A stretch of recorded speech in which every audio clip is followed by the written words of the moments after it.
बिस्मिल्लाहिर्रहमानिर्रहीम, अस्सलाम वालेकुम। मैं हूँ साइमा।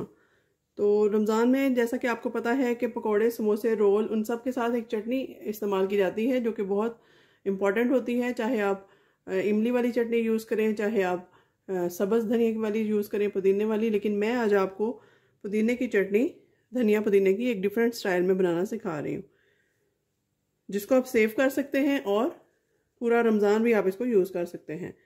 तो यहाँ पर देखिए, मैंने धनिया के फालतू पत्ते उतार के इसको अच्छे से वॉश कर लिया था और बिल्कुल काटा नहीं है, एज इट इज़ ही सारा ही इसके अंदर मैं डाल रही हूँ ब्लेंडिंग जार में।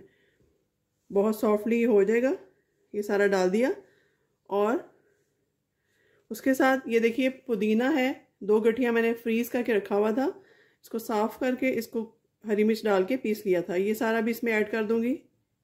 आप देख सकते हैं इसका कलर भी फ्रीज हुआ वाला है। एक इसमें हरी मिर्च जाएगी बड़े साइज की।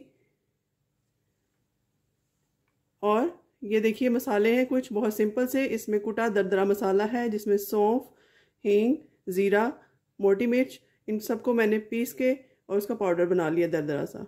और 1 टीस्पून जो है इसमें जाएगा काला नमक और आधा टीस्पून खटाई पाउडर। चाहे आप खटाई पाउडर डालें या नींबू का जूस डालें, तो मेरे पास ये था, मैंने ये डाल दिया है।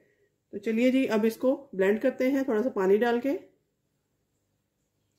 तो यहाँ मैं इसमें पानी ऐड कर रही हूँ तकरीबन पौना कप, जिसमें बस ये अच्छे से मिक्स हो जाए। तो इसको हम ब्लेंड करते हैं।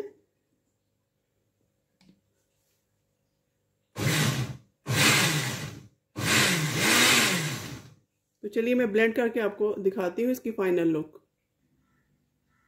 तो यहाँ पर देखिए जी, माशाल्लाह से बहुत मज़ेदार सी खट्टी मीठी चटनी जो पुदीने वाली है, हरी मिर्चों वाली है, वो बनकर तैयार है। आप इसको ज़रूर ट्राई कीजिएगा और हर फ्राइड चीज़ के साथ आप इसको यूज़ कर सकते हैं। मिलते हैं किसी नई और अच्छी रेसिपी के साथ, तब तक के लिए अल्लाह हाफ़िज़।